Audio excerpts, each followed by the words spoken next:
কলকাতা টিভির পর্দায় আপনাদেরকে সকলকে স্বাগত। আমি পূজালি রয়েছি আপনাদের সঙ্গে।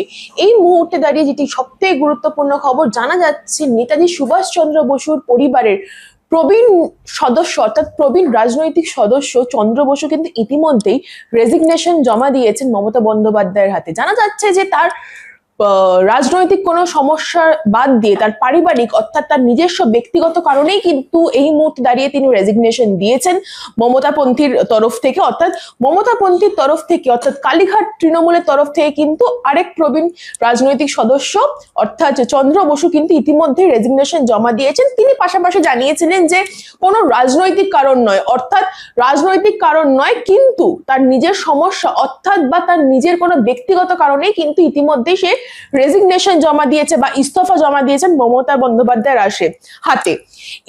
এই চন্দ্রনাথ বসু কিন্তু প্রবীণ অর্থাৎ অনেক বছর ধরে কিন্তু এই রাজনৈতিক মহলে আছেন এবং জানা যাচ্ছে 2016 সালে তিনি মমতা বন্দ্যোপাধ্যায়ের বিরুদ্ধে দাঁড়িয়েছিলেন বিজেপির তরফ থেকে এই ভবানীপুর এলাকা থেকেই।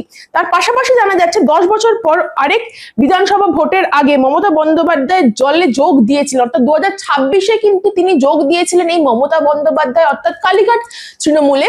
কিন্তু রেজাল্ট বেরোনোর পর এত কিছু ঘটে যাওয়ার পর কিছু মাস পরেই কিন্তু তার হঠাৎ করে তিনি রেজিগনেশন জমা দিয়েছিলেন এবং তিনি পাশাপাশি জানিয়েছিলেন যে এর পিছনে কিন্তু কোনো রাজনৈতিক কারণ নেই, তিনি কিন্তু স্বেচ্ছায় অর্থাৎ নিজের কোনো ব্যক্তিগত কারণেই তিনি ইতিমধ্যেই রেজিগনেশন জমা দিয়েছিলেন মমতা বন্দ্যোপাধ্যায়ের কাছে।